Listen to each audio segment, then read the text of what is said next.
এক অভাবনীয় কাণ্ড, মধ্যযুগীয় বর্বরতার এক ছবি আপনাদের সামনে তুলে ধরবো। মালদার কথা বলছি। সেখানে আদিবাসী গ্রামে কুসংস্কারের ছায়া। গ্রামের তৃণমূল পঞ্চায়েতের সদস্য অসুস্থ ছিলেন, বেশ কিছুদিন ধরে তিনি অসুস্থ ছিলেন। তারপরে উঠে আসে ডাইনি চিহ্নিত করা এক মহিলা, তারপরে বেধড়ক মারধর হয়। প্রতিনিধি সেবক এই মুহূর্তে আমাদের সঙ্গে রয়েছেন, সরাসরি সেবকের কাছে যাব। সেবক, ডাইনি সালিশি সভা, ডাইনি নিদান, তারপরে বেধড়ক মারধর, কি হয়েছিল, ঘটনাটি কি?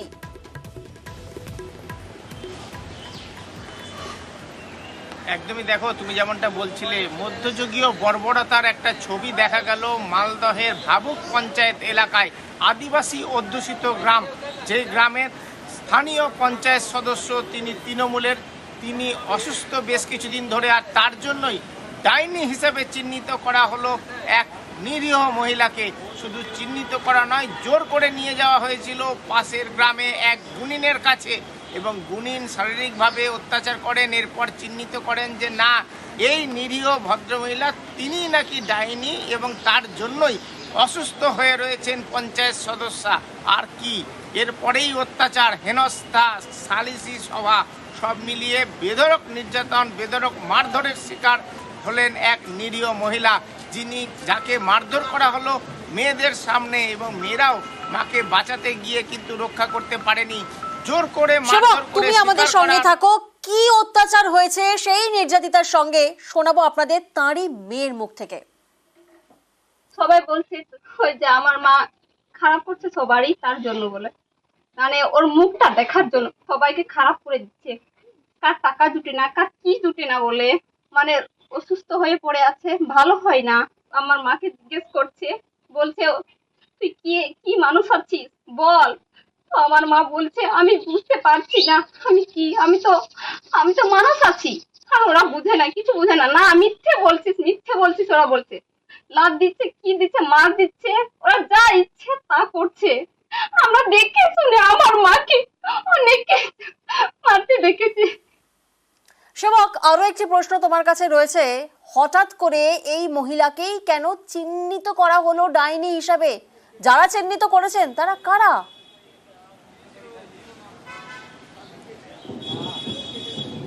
একদমই, দেখো যে অভিযোগ উঠে আসছে এই ঘটনায়, ইতিমধ্যে মালদা থানায় অভিযোগ দায়ের হয়েছে।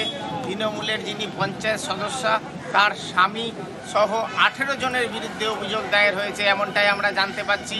এবং যেটা জানা গিয়েছে, এই মহিলা তিনি এই পঞ্চায়েত সদস্যার প্রতিবেশী। তাকে সন্দেহবশত তুলে নিয়ে যাওয়া হয় এবং ডাইনি চিহ্নিত করার পরে তাকে মারধর, হেনস্থা করা হয়। পরে স্থানীয় কিছু মানুষ বিষয়টি জানতে পারেন। স্থানীয় বিজেপি পঞ্চায়েত প্রধান তারা যান, তারা উদ্ধার করেন এই পরিবার সহ মহিলাকে। পুলিশকে খবর দেওয়া হয়, পুলিশ যায়, পুলিশ গিয়ে এই মহিলার চিকিৎসার ব্যবস্থা করা হয় স্থানীয় হাসপাতালে। তিনি এখনও কিন্তু যথেষ্ট একটা ভয় ভীতির মধ্যে রয়েছেন। ক্যামেরার সামনে এসে মুখ খোলার মতো সাহস পাচ্ছেন না এই মহিলা। আর এই ঘটনায় পুলিশের ভূমিকা নিয়েও প্রশ্ন উঠছে, কারণ অভিযোগ প্রথমে এই নির্যাতিতা ও তার পরিবার যখন পুলিশে যান, তারা সাধারণ মারামারির ঘটনা, মারধরের ঘটনা, এমনটাই তারা অভিযোগ লেখাতে বলেন। এরপরে অবশ্য ডাইনির হিসেবে চিহ্নিত করা এবং অত্যাচারের ঘটনা যুক্ত করা হয়েছে এর সঙ্গে বলে আমরা জানতে পাচ্ছি। আর এই ঘটনায় শাসক দলের নাম আসছে। আর স্থানীয় তৃণমূলের যিনি অঞ্চল প্রধান, তিনি বলছেন পাড়ার ঘটনা, দল যুক্ত নয়। দলের কেউ এই ঘটনায় যুক্ত থাকলে পদক্ষেপ নেওয়া হবে, কারণ দল তারা কিন্তু এই ধরনের ডাইনি প্রথা বা কুসংস্কারে কোনো রকম ভাবে সিলমোহর দেয় না, কোনো রকম সমর্থন করে না। ফলে কেউ যুক্ত থাকলে তার বিরুদ্ধে প্রয়োজনীয় ব্যবস্থা নেওয়া হবে। প্রিয়াঙ্কা, একেবারে। এবং এই নির্যাতিতাকে ডাইনি হিসেবে চিহ্নিত করার মূল অভিযোগ যার বিরুদ্ধে, অর্থাৎ তৃণমূল পঞ্চায়েত সদস্যা এবং তার স্বামী যিনি অভিযুক্ত, তিনি তো অভিযোগ অস্বীকার করছেন। কি বলছেন তিনি শোনাবো আপনাদের। তো শোনা যাচ্ছে যে আপনার স্ত্রী নাকি অসুস্থ, তিনি তৃণমূলের যে পঞ্চায়েত সদস্য, তো সেই নাকি তাদেরকে ডাইনি অপবাদ দেওয়া হয়েছিল। আপনাদের নাকি, আপনাদের মদতে নাকি হয়েছে? না, সম্পূর্ণ মিথ্যা অভিযোগ। এটা আমরা আমাদের ফাঁসানোর চেষ্টা করছি। যা হয়েছে এটা তো সম্পূর্ণ, যেগুলো অভিযোগ আসছে সেটা তো সম্পূর্ণ মিথ্যে। পঞ্চায়েত সদস্য তৃণমূলের, পঞ্চায়েত বিজেপির, সেই পঞ্চায়েত প্রধান কি বলছেন শুনুন। দেখতে পাই যে গ্রামের কেউ কোনো কথাই বলে না আমাদেরকে। তলাশির মধ্যেই একটা আমি বাড়ি পাই, তার মধ্যে একটা বউ কাদাকাদি করছিল। এবার ওকে আমরা জিজ্ঞাসাবাদ করি, ও ভয়ের জন্য কিছু বলছিল না, এরকম মারধর প্রচণ্ড করা হয়েছিল গ্রামবাসীরা। ওখানকার একজন টিএমসির মেম্বার ছিলেন, ওনারাও সবাই মিলেই ওকে মারধর করেছে। এবার ওনাকে খুন করার হুমকি দেওয়া হয়েছিল। আদিবাসী সমাজের লোক ফোকসিং প্যাটার্ন গুণবিদ্যার মাধ্যমে একটা চলা হয়, এটা মার্ডার হয়ে যায়। যদি আমরা কালকে ওখানে না যেতাম তো রাত্রে হয় ওই মহিলাকে আমরা পেতাম না আমাদের গ্রামে।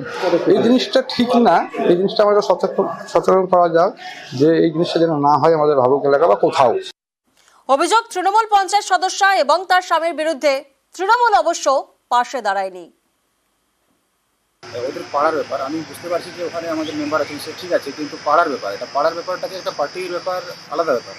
পার্টির সঙ্গে জড়িয়ে দেওয়াটা, গুলিয়ে দেওয়াটা কিন্তু একদম একটা খারাপ লক্ষণ আর কি। যদি এরকম কোনো ঘটনা ঘটে থাকে যে আমাদের দলের কেউ কাউকে মানে ডাইনি অপবাদ দিচ্ছে বা ডাইনি বলে মারধর করছে, এটা কিন্তু দল কিন্তু মেনে নেবে না। বিরোধীরা বিরোধী করতেই পারে, তারা বিভিন্ন রকম অভিযোগ করতেই পারে, কিন্তু আমি আমাদের দলের পক্ষ থেকে বলছি যে এরকম কোনো রকম মানে কুসংস্কারকে আমরা প্রশ্রয় দিই না, এবং এর ইয়েতে আমাদের দল নেই। আর 2024-এর দোরগোড়ায় দাঁড়িয়েও আমরা পুরনো কুসংস্কারকে পেছনে ফেলে এগোতে পাচ্ছি না মনে করছেন মনোবিদ। শুনুন আপনারা। আমরা হয়তো 2024 সালে আছি, কিন্তু আমাদের আমরা যেরকম থাকি, আমাদের পরিবেশ, আমরা কিন্তু আমাদের পুরনো তথ্য বা পুরনো কাহানিগুলো থেকে আমরা কিন্তু বেরোতে পারিনি। কোথায় না কোথায় গিয়ে মানুষের যেটা ডিফেন্স মেকানিজম ওটা কাজ করে, আর তার মধ্যে আমরা খুঁজে বার করার চেষ্টা করি কার কারণে কি হতে পারে। যখন আমরা হতাশ হয়ে যাই অথবা কোনো তথ্য এরকম পাই না, তখন আমরা আবার পুরাতন দিকে চলে যাই। পুরাতনকালের যেসব সমস্যা ছিল এবং কথা ছিল, ওইটা প্রবাবিলিটি, যেটা human mind generally out of একটা প্রবলেম সলভিং অথবা ডিফেন্স নিয়ে আমরা খোঁজার চেষ্টা করি। আর এবার আমরা নজর রাখবো খড়দায় সাদা থান। ভোটের আগে খড়দায় সাদা থান, খড়দায় বিজেপি নেতার বাড়ির সামনে সাদা থান ও প্লাস্টিকে মোড়া বস্তু, তার থেকে আতঙ্ক ছড়িয়েছে। বিজেপির বুথ সভাপতির বাড়ির সামনেই আতঙ্ক। প্রতিনিধি সুবীর এই মুহূর্তে আমাদের সঙ্গে রয়েছেন, সরাসরি সুবীরের থেকে জানবো। সুবীর, সাদা থান, প্লাস্টিকে মোড়া বস্তু কে বা কারা রেখে গেছে বলে মনে করছেন তারা? দেখো, আগামীকাল দমদম লোকসভা কেন্দ্রের নির্বাচন এবং তার ঠিক আগের দিন অর্থাৎ আজকে সকালে পিন্টু পাল বিজেপি মণ্ডল সভাপতি খড়দহ বিধানসভা অঞ্চলের, তিনি তার পরিবারের লোক যখন সকালবেলা ঘুম থেকে ওঠেন এবং তখন যখন বাড়ি থেকে বেরান, তখন দরজার বাইরে ঠিক দেখা যাচ্ছে যে সাদা থান, কাপড়ের থান এবং একটি প্লাস্টিকে মোড়া বস্তু কিন্তু তার উপরে রয়েছে। এবং এই ঘটনাকে কেন্দ্র করে এলাকায় যথেষ্ট আতঙ্ক তৈরি হয় বিজেপি কর্মী সমর্থক থেকে শুরু করে সাধারণ মানুষের মধ্যে। এবং তারপর খবর দেওয়া হয় রহরা থানা পুলিশকে। রহরা থানা পুলিশ ঘটনাস্থলে আসে এবং ওই জায়গা থেকে ওই বস্তু এবং সাদা কাপড়ের থান সেখান থেকে উদ্ধার করে নিয়ে যায়। বিজেপি সরাসরি অভিযোগ তৃণমূল কংগ্রেসের দিকে যে নির্বাচনের আগে তৃণমূল কংগ্রেসের যারা দুষ্কৃতী রয়েছেন তারা কিন্তু এলাকায় একটা সন্ত্রাস এবং আতঙ্ক তৈরি করার জন্য এই ধরনের কাজ করছেন।